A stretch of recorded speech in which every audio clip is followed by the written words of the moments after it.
Bueno, así que bueno, les voy a presentar para los que no conocen al licenciado Jorge Garaventa, es psicólogo egresado de la UBA, es un estudioso del psicoanálisis y su historia, profundizó teoría y clínicamente en el tema del abuso sexual y el maltrato contra la niñez y la violencia contra la mujer.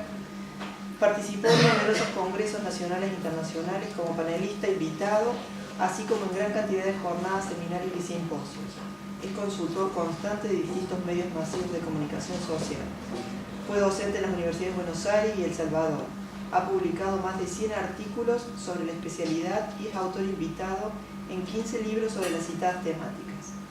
Fue creador y moderador de proyectos, listas y foros en Internet que agrupó a más de 10.000 profesionales durante una década. Actualmente dirige varios foros virtuales, entre ellos Femicidio Hoy, Espacio Clínico Psi, lectura y discusión del Seminario Los Anormales de Michel Foucault, Psicología y Niñez y Hablemos de Psicoanálisis. Es miembro de la Red Nacional por la Visibilización del Abuso Sexual Infantil y puede leerse el currículum vitae completo, después lo vamos a anotar. Bueno. Así que Sí. la página, así la vamos a anotar. Así que bueno, le dejo un aplauso, así le damos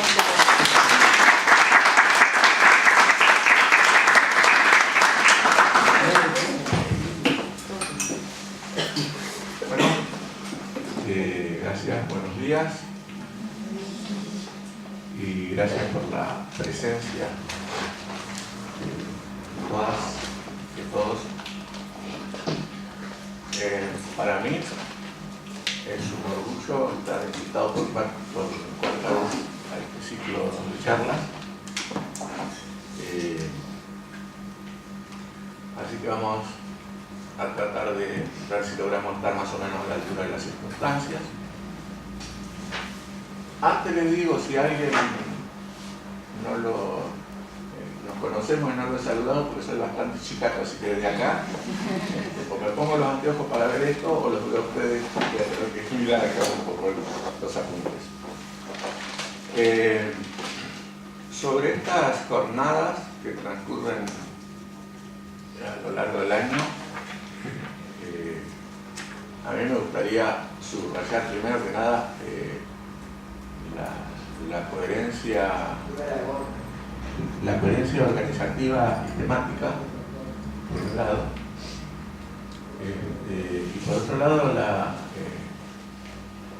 la importancia de los panelistas invitados, ¿no? Por ejemplo, en los encuentros que restan van a estar, si me olvido de alguien, pues decirme, va a estar Ana María Fernández, que si ustedes han estado en las charlas anteriores mías, algunos que hayan estado, o si habrán leído algún artículo, es yo diría una pensadora, una pensadora de las temáticas actuales, que ha logrado hacer una unión entre las viejas escuelas del psicoanálisis y las actuales, y que de alguna manera, salvando las distancias, porque ella es una gigante, en lo que nos parecemos es en esta cuestión de que trabajamos en el psicoanálisis, pero tratamos de transmitir de forma tal que el discurso sea potable para quien lo escuche, independientemente de la línea teórica con la cual trabaje. Me parece que de esto se trata un poco esta cuestión de las herramientas, y de esto se trata esta cuestión de las intervenciones en emergencia. Bueno, y además de Ana María Fernández va a estar Janine Fouget, que es una psicoanalista del FUSTE, que digamos, es de quien aprendí a trabajar en grupos en su momento. Creo que Janine también es una pensadora importantísima de todo lo que son las teorías vinculares. Después va a estar María Cristina Rojas. María Cristina Rojas, con quien hemos trabajado en el fórum de infancia. Yo no estoy en el fórum, pero he participado como invitado en la mayoría de las actividades. María Cristina hoy no está en el foro, pero digamos, ha sido una de las fogoneras del pensamiento sobre la denuncia de la medicalización de la infancia. De Rodulfo, creo que no es necesario aclarar demasiado, es de alguien que tiene una trayectoria impecable, que tiene unos libros sobre unos cuantos libros sobre niñez y muchísimos más desarrollos. Digamos que creo que me parece que lo que empieza entonces con el próximo encuentro ya es la serie de los pensadores. Bueno, y vamos a tratar de ver, de justificar un poco nuestra presencia. Primero que nada me encantó el título de las jornadas, la psicología en las problemáticas actuales, repercusiones o implicancias subjetivas, porque me parece que es tener en cuenta de alguna manera el lazo que se produce entre las problemáticas actuales y la subjetividad. Yo siempre recomiendo, que por ahí es muy extenso para meterse, pero siempre recomiendo que lean en Sylvia Bleichmann cuando ella hace una diferencia entre lo que es la personalidad y lo que es la subjetividad, ¿no? Lo que es lo psíquico, la estructura psíquica como estructura, digamos, y lo que es la subjetividad, porque la subjetividad es subjetividad de época, es la forma que uno tiene de estar en el mundo hoy y de interactuar de acuerdo a los estímulos que nuestra realidad cotidiana nos brinda, con la que nos enfrenta, ¿no? Por eso recién hablaba de Ana Fernández y creo que, como lo hemos dicho en algunas oportunidades, Ana Fernández trae un concepto que ya lo había trabajado un psicoanalista Ulloa por los 60, de los 60 a los 90, más o menos, me acuerdo, que es el concepto de barbarización de los vínculos, que hoy está tan presente y tan imprescindible tenerlo claro. Este concepto de Ana Fernández, si quieren profundizar en todo el artículo de página 12, que el subtítulo es barbarización de los vínculos, así que entran en el buscador, ponen Ana Fernández, le aparecen los 5 o 6 artículos que ella publicó ahí, todos son valiosos, pero hay uno que es específicamente sobre la barbarización tan actual y tan necesaria.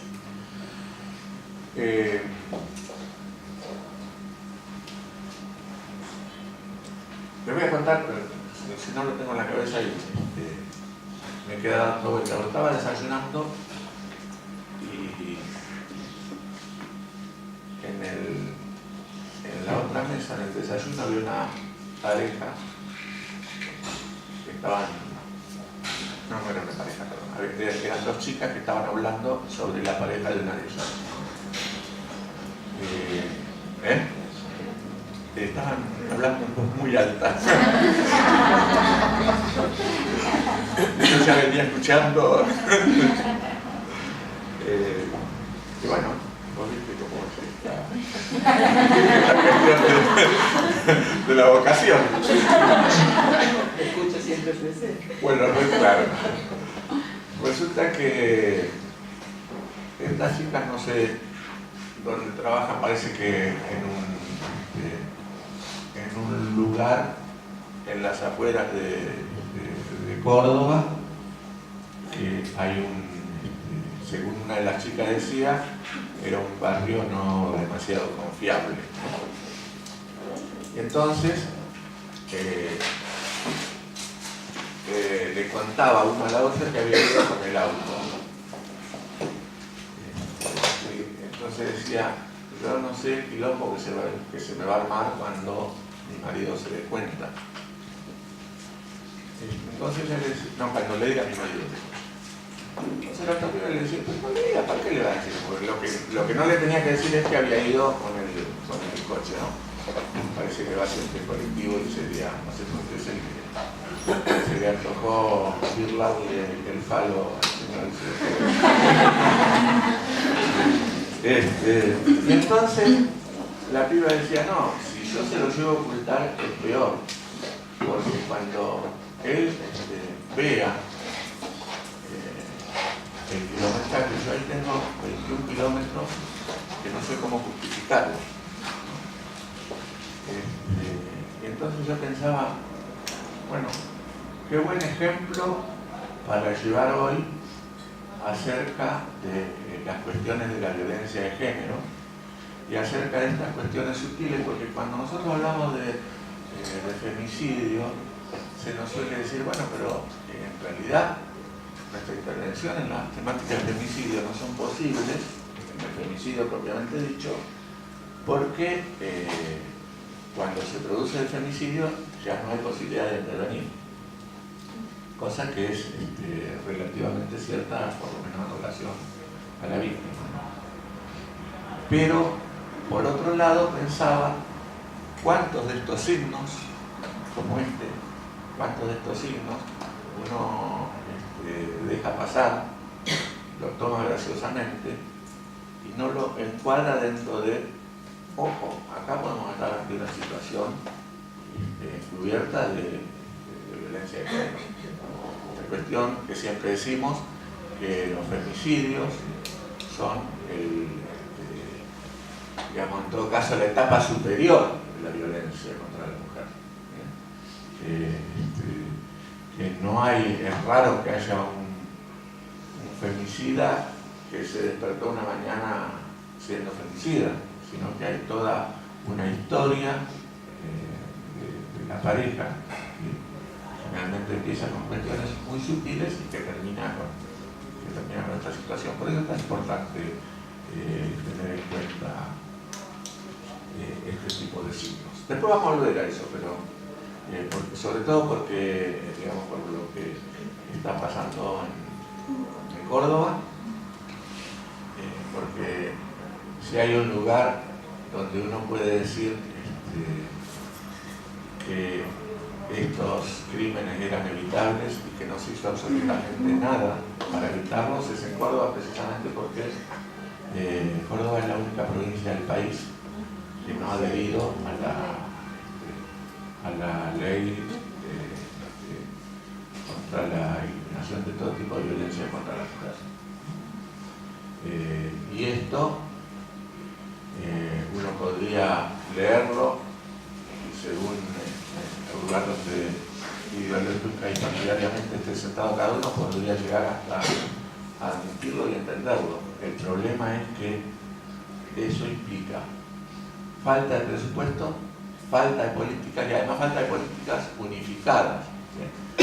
Esto no quiere decir que la violencia que hayan adherido le haya ido muchísimo mejor, pero al menos hay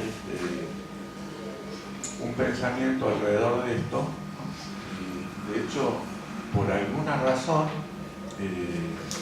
el año pasado Córdoba fue casi la provincia con más femicidio y este año está siendo la provincia que hasta el momento ha tenido más femicidio.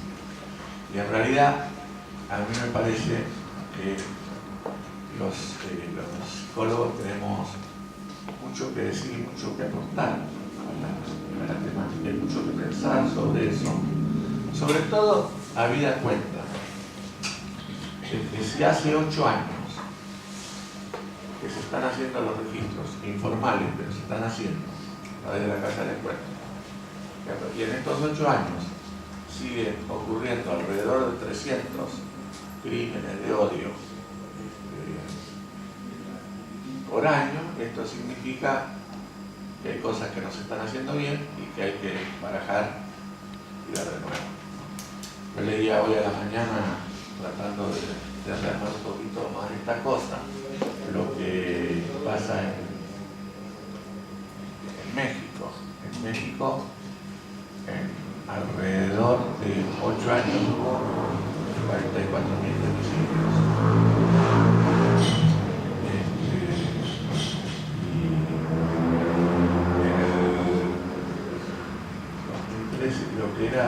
habido 400 y pico hasta el momento que he hecho esa estadística. Si bien es cierto que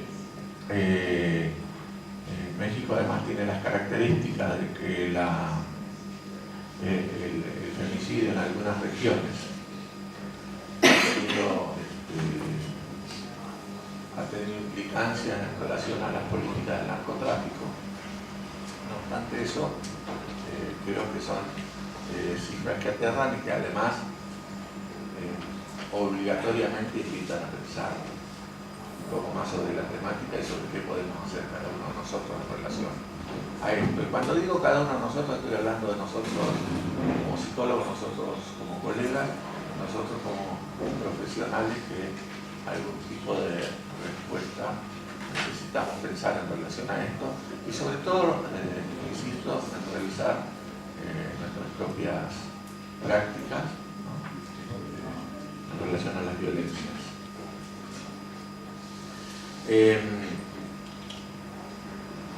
Después que le mandé el título de Alejandra, me quedé pensando, digo, yo siempre me meto en cada cosa, pero bueno, ya estamos. Yo hablaba de intervenciones en situaciones de borde y de desborde. Quería aclarar, por si acaso, que no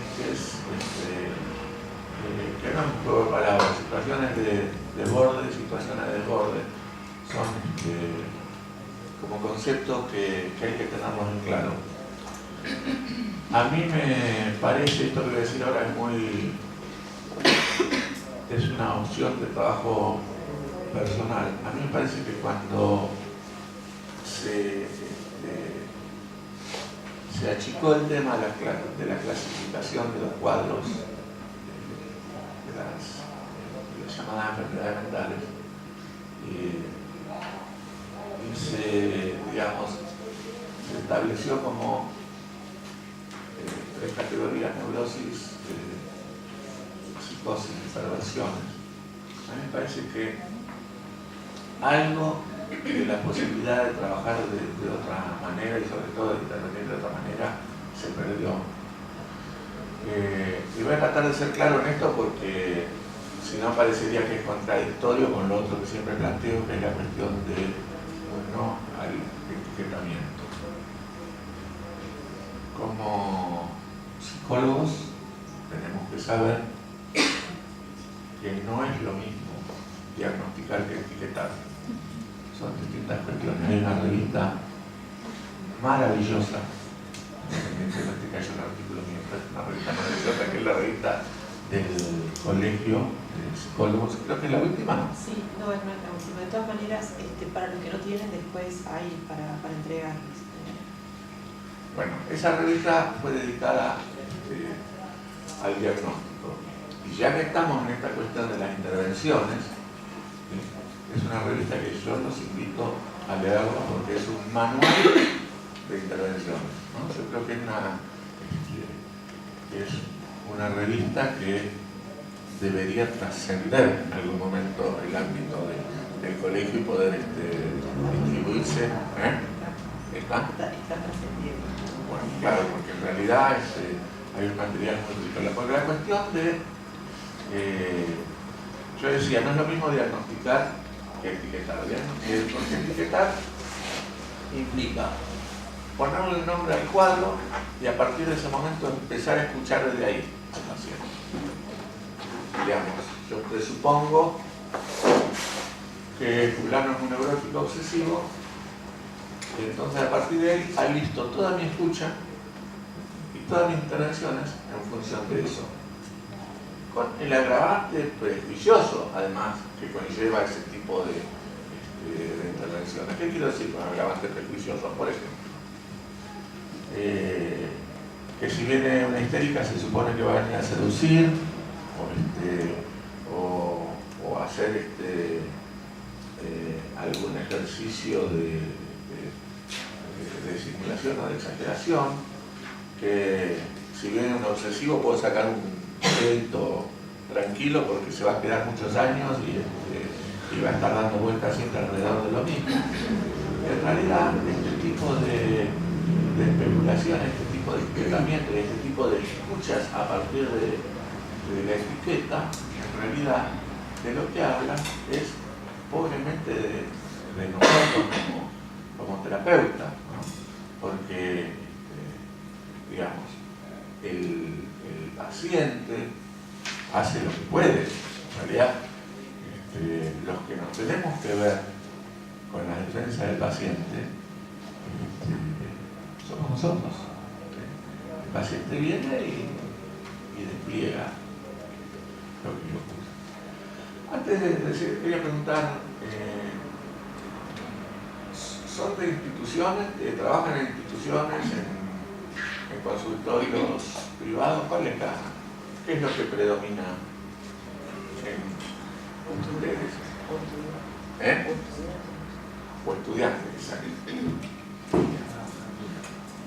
¿Qué instituciones hay que trabajan en instituciones además de...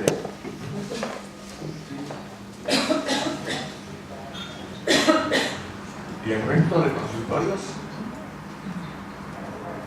Bueno, digo para tener más o menos claro a dónde vamos apuntando. Y yo lo que les ruego es que interrumpan y planteen cuestiones. Bueno, pero yo hablo entonces de las situaciones de borde y de desborde, ¿no? Y recalé en la cuestión del diagnóstico, porque en realidad cuando en otras épocas hablábamos de las situaciones de borde, hablábamos de estos tránsitos por determinados cuadros, pero que no podríamos llegar a establecer claramente si estábamos fundamentalmente ante un neurótico, ante un psicótico, o de alguien que estaba cursando algún tipo de discurso de esa naturaleza, en algunos casos los menos, alguna sospecha de perversos que en realidad casi siempre son manifestaciones perversas de algunos desarrollos neurológicos. Después vamos a volver a eso. Pero en realidad cuando hablamos de situaciones de borde, hablamos de situaciones primero de estos cuadros que no están claros de todo que están ubicados, por un lado, ¿no? Y por otro lado, de el riesgo de descompensaciones, ¿no? Es decir, estar absolutamente atentos a cuándo y cómo intervenir en distintas situaciones de descompensación, donde además me parece que necesitamos revisar la cuestión de descompensación, porque a veces presuponemos que la descompensación está en relación con un sujeto agitado, con un sujeto sumamente ansioso, con alguien que ha pasado la barrera de lo que son las conductas esperables, etc. Y en realidad, a veces tenemos situaciones que en realidad devienen en descompensaciones que deberíamos haber visto. Ustedes sáquenle la impronta autoritaria que por ahí me sale cuando digo deberíamos, pero es para, digamos, es para afirmar, ¿no? Pero sí, situaciones que en realidad si tenemos más o menos claro unas cuantas cuestiones, tendríamos que ver que era algo que se estaba por descompensar o que podría terminar en un pasaje al acto o en un acto, y a veces se nos pasa un elefante entre las piernas, por un lado. Y por otro lado, porque también en este tipo de intervenciones solemos manejarnos con algunos prejuicios que me parece que tendríamos que dejar un poco de lado. Por ejemplo,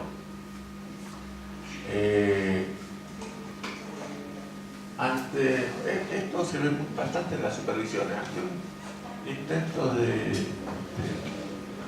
suicidio,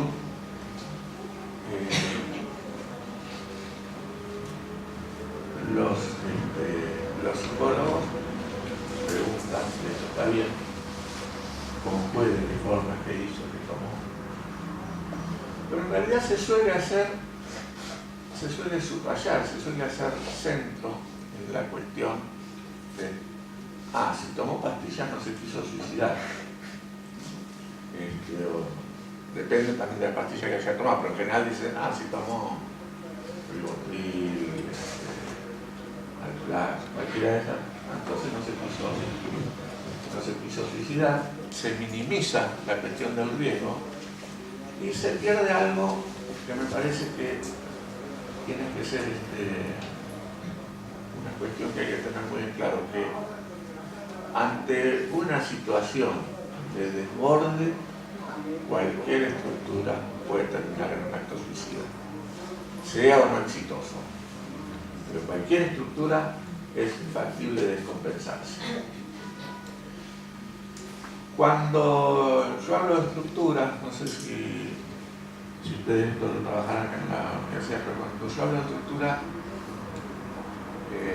no adhiero a la cuestión cerrada de la estructura, la cuestión de que hay una estructura psicótica, una estructura neurótica. Me parece, yo creo que hoy podemos pensar tranquilamente en la movilidad de las estructuras, porque si no, queda siempre encerrada la cosa ahí. Por ahí después lo podemos ver a través de algún caso clínico, pero cuando uno se ha formado en la vieja escuela, yo me acuerdo aquello que decíamos antes de obsesivizar la psicosis, o esta cuestión de poder en la psicosis maníaco-depresiva poder trabajar para que el sujeto con un tiempo quede instalado en este punto intermedio cuando hace el pasaje entre sus componentes más maníacos y lo depresivo. Y hablando de esto, justamente de esto, de lo depresivo, qué importante poder hacer un diagnóstico preciso y de riesgo entre una depresión y una melancolía.